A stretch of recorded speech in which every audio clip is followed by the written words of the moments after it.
Prince Charles pays tribute to his father. He and his family were, he said, deeply touched that so many people around the world shared their sorrow.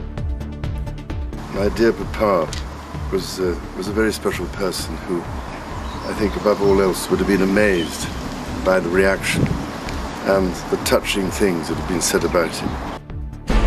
Buckingham Palace confirms the funeral will be next Saturday, with the Duke's coffin carried in a Land Rover he designed himself. And many other times, Rachel Blackmore raises the bar still higher. the history maker Rachel Blackmore becomes the first female jockey to win the Grand National.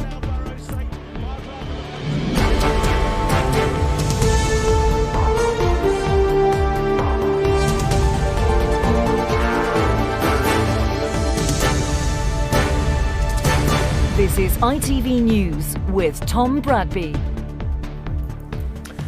Good evening. The affection and respect in which the Duke of Edinburgh was held by his family was plain to see this afternoon in a tribute given by his son, Prince Charles. "My dear Papa was a very special person," Prince Charles said. "We miss him enormously." The funeral, a family affair, will be next Saturday afternoon, a week today, at 3 o'clock at Windsor.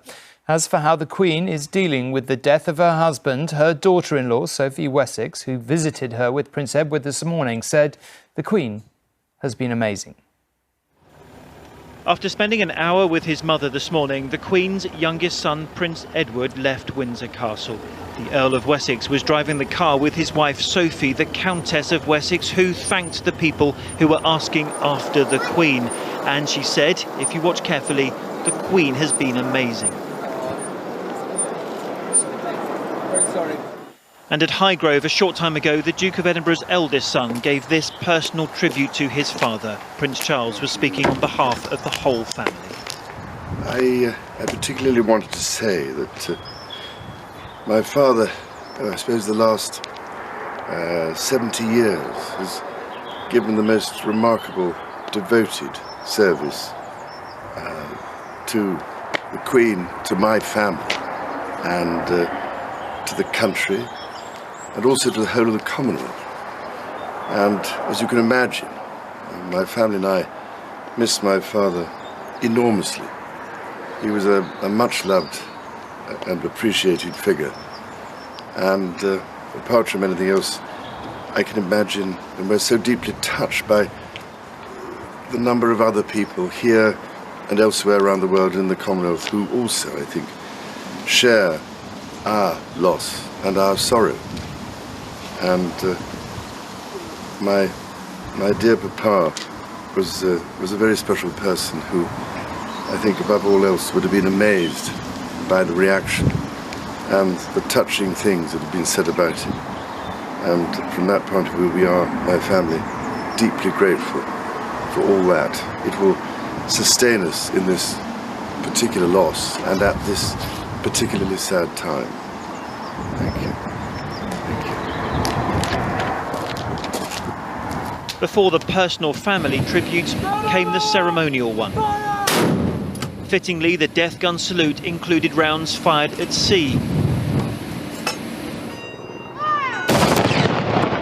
as well as in locations across the United Kingdom. This was Woolwich Barracks in London, where the 41 rounds were fired from guns which did the same for Prince Philip's wedding to Princess Elizabeth in 1947.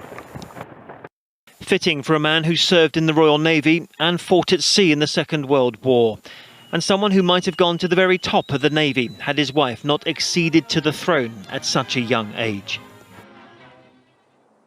At Edinburgh Castle, overlooking the beautiful Scottish capital from which the Duke took his title, the order to fire was given by an army reservist who, in her day job, works in the NHS. It's a big moment, it's a sad moment, feeling for the royal family. It's a member of their family that they've lost, but yeah, proud to be a part of the moment. At Windsor today, members of the Household Cavalry lined up outside the castle to pay their respects to the Duke of Edinburgh. Inside, the Queen signed off the much revised plans for her husband's funeral, which will take place in a week's time. And Chris is here, sitting roughly where he'll be sitting until the funeral, I suspect. It's going to be a long week. What did you make of the statement? I mean, off the cuff, notable in its references to the Commonwealth, which obviously his father made a big contribution to?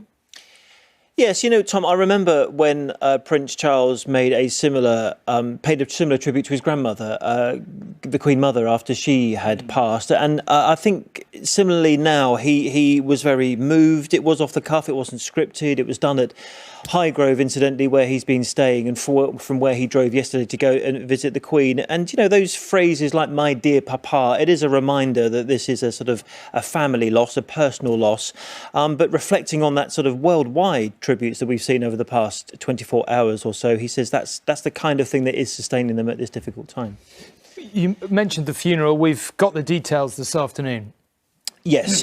So let me just run you through some of the details. So the funeral will take place a week today. So on next Saturday at 3 p.m. at St George's Chapel in Windsor, there will be a minute's silence at 3 p.m. Until that point, the Duke's body will lie in rest in the private chapel at Windsor Castle. He's not going to do any lying in state. That was his request. On the day of the funeral itself, the body will be moved to St George's Chapel. Here is an interesting point, Tom. It will be carried on a specially designed Land Rover, which we are told that Prince Philip himself had a hand in designing, reflecting his interest in all those kinds of things.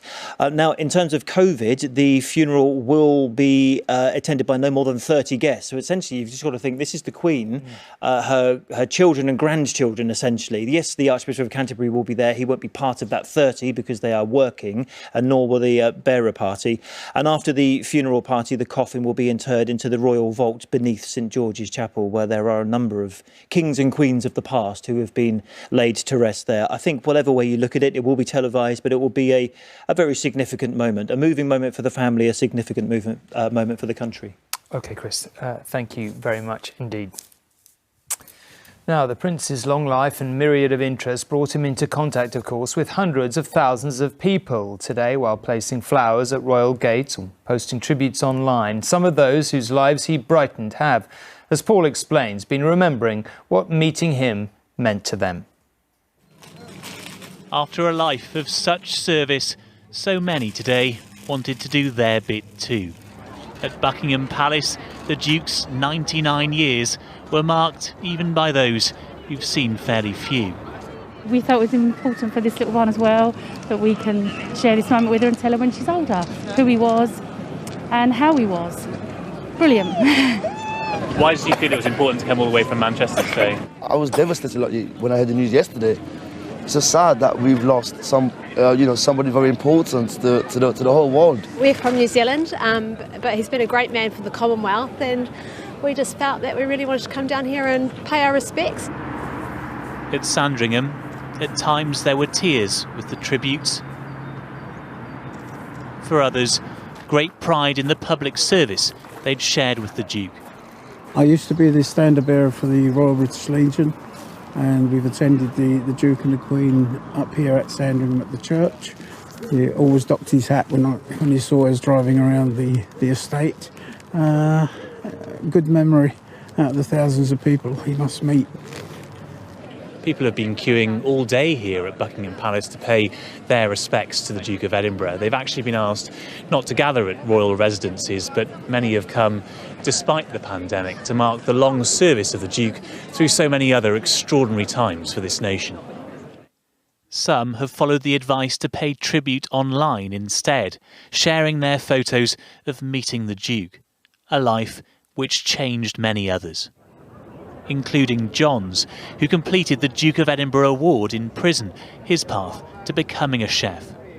I was so young at the time, I was still a child when I went into the prison, so it almost just gave me a template. It built up my confidence, my self-esteem. It was an achievement. My thank you comes from, what I can give back to society now.